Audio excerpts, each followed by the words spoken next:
In this video, we'll take your Premiere Pro project from an unprofessional, dysfunctional, disorganized mess into a productive, professional system used by real working editors every day. I've been a professional editor for over 20 years, cutting everything from my own indie features to documentaries for Dr. Dre, hit reality TV series, to branded content for Fortune 500 companies. And no matter the scale or scope or style of the project, media management is a must. My goal with this channel is to take you from a newbie Premiere Pro editor to a paid professional working for a real post house or production company. And in that world, your project can no longer be your messy room. It's no longer your baby.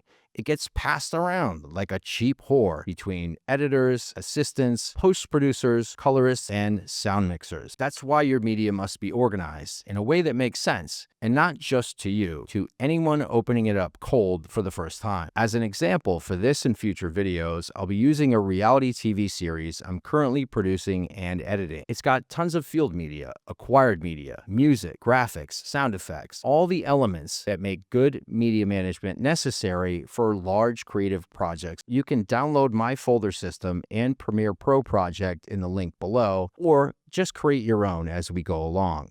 Okay, let's jump into this Premiere project for That Girl Lola Season 1. If some editor were to open this up cold, if I get hit by a bus and someone has to pick up the project tomorrow, they'd probably start in sequences. They'd open this folder here and they'd see that, as a lot of editors do, I've got this bin here pinned with an exclamation point. It just tells me that that's where I should look. And when I open that, you'll see that there's only one cut for each episode, right? 101, 102, and 103. So the project is organized in a way that's intuitive. They'd also know where to find things. Field media, the acquired stuff, graphics, sound effects, music. It's not only helpful that the project is organized inside Premiere, it's also maybe more helpful that we've organized things on the root level. Here on my desktop, I keep a copy of a blank project folder structure. If you're downloading the one in the link below, this is what you'll get. And you'll see that inside this folder, there are 10 other folders: projects, field media, acquired, graphics, sound effects, music, exports, documents, tools, and voiceover. You'll find this folder structure at many post houses and production companies. If we open the Lucid Drive for my freelance gig, inside of this active projects folder are all the jobs that I'm currently assigned to. This production company produces over 1,000 video deliverables every month, and their naming system for these folders is a client ID number and then a job number. But inside each one of these job folders, you're going to see the same folder structure. Let's look at my YouTube channel, my travel channel. Instead of a client ID or a job number, I'm using the date. So if I want to find a video that I did in 2023 in Chinatown and Bangkok, I know it'll be on one of the 2023 drives, and then I'll just look for Chinatown, Bangkok. The dating system works for the YouTube channel. The client ID works for the corporate gig. Let's jump into the TV show. For this, I don't need dates. I don't need ID numbers. The whole season, all 3 episodes are contained in this one folder, in the projects folder. Ideally, I like to only have one project in the projects folder. This project is a little bigger, so I've got a few other projects here. Episode 101 and 102 have gone to online, and then I've created a separate trailer project. But this is the one current main project for the 3 offline edits.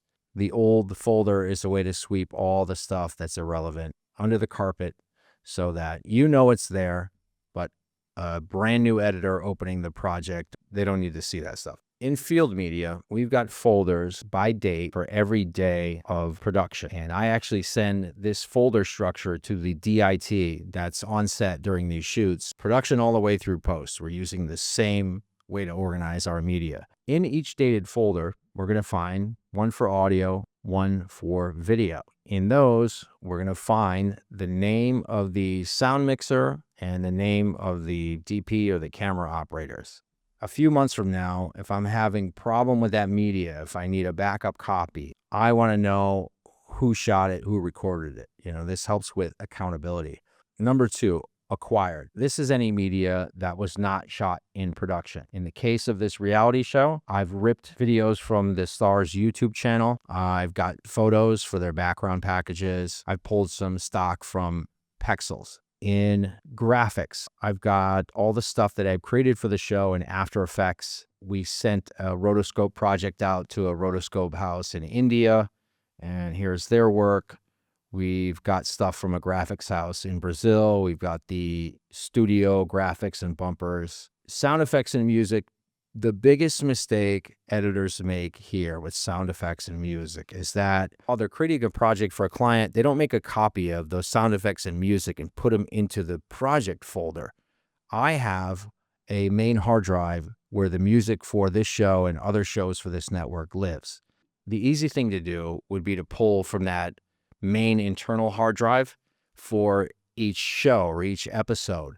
But I always make a copy of the whole music library. It may be a little bit of overkill, but instead of me handing this hard drive off to another editor or me cutting this stuff on another machine 6 months from now, having offline media flags come up, everything is contained in this folder. Exports, that's a different animal for every job. In this one, I've got string outs, early stuff I was doing, rough cuts, online, fine cuts, delivery. In documents here for the show, I've got some notes from production, the beat sheets, and I've got some notes on each episode from the executive producers. With the corporate job, I might have a treatment or a creative brief. I might have call sheets, production notes, that kind of thing. In tools, I've got export presets and LUTs, some of the common LUTs that I use, and my Premiere Pro window layout. So if I take this hard drive and plug it into another machine, it can load my Premiere Pro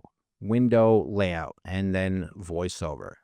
So this is the particular folder structure that I'm using.